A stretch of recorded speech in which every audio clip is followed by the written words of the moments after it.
د دې بې غیرته د دې مرتد د ویډیو ګورئ بیا راځم بیا سره یو څو خبرې اترې کوم چې څوک هم زما د خوږ دین زما د اسلام دشمنان دي نو هغه زما دشمنان دي او زه به د دا شانتې خلکو خلاف یم چې تر څو پورې په ما کې ساه دی او زه ژوندی یم نو زه به د دا شانتې درندګانو د دا شانتې بې غیرتو خلکو خلاف به زه جهاد کوم دا ویډیو ګورئ بیا سره یو څو خبرې اترې کوم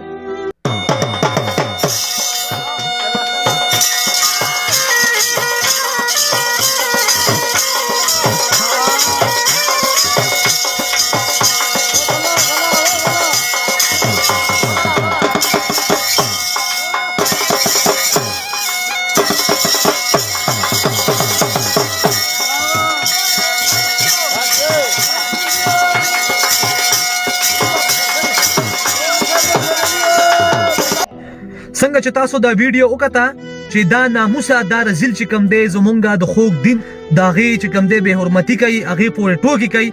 او سازونه ورته هم لګېدلي دي او دی ورته چې کوم دی نیت تړي او بیا چې کوم دی ډانسونه کوي استغفار استغفار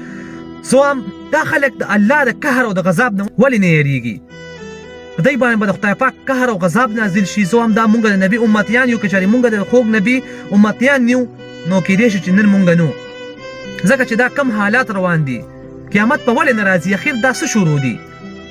پته لګي نه چې دا کس هر څوک ته زه نه پېژنم خو یو ورور راته ویډیو راولېږله چې په دې ویډیو باندې یو څو خبرې وکړه ما ورته بالکل زه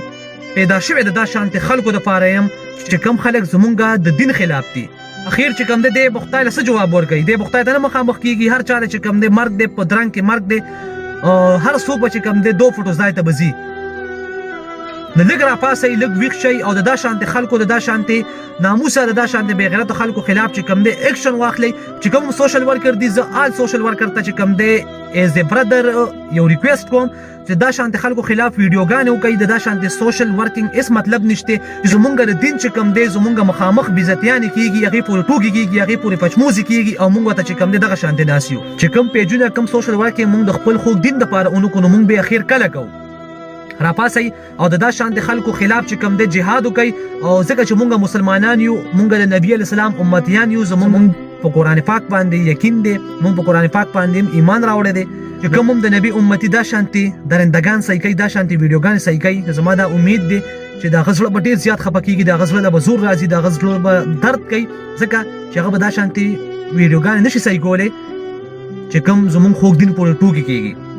چې کوم هم د حکومت اعلی چارواک دي غټې غټې ادارې دي نو زه علي عباس یوسفزی هغوی ته دا ریکویسټ کوم چې دی د بھرپور طریقې سره ارست شي او دته د سختې نه سخته سزا میلاو شي چې آینده دی چې کوم دی دا شانتې کار ونکړي او آینده نور څوک هم دا شانتې کار ونکړي بلکې د ده سزا چې کوم دی صرف او صرف مرګ دی ځکه چې مونږ پښتانه چې په خپل پښتو باندې مونږ ننګ کوو او بیا دا شانتې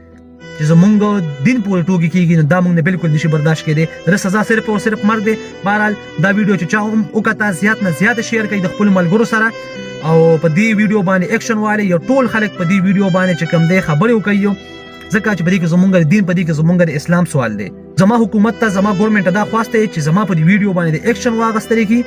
او د دې زر تر زره چې کوم دی ارست شي او د دې سخته نه سخته سزا ورکړي بلکې د دې پانسي کړی شي والسلام خوشحاله خاد آباد اوسئ علي عباس یوسفزی په دعاګانو کې یاد ساتئ والسلام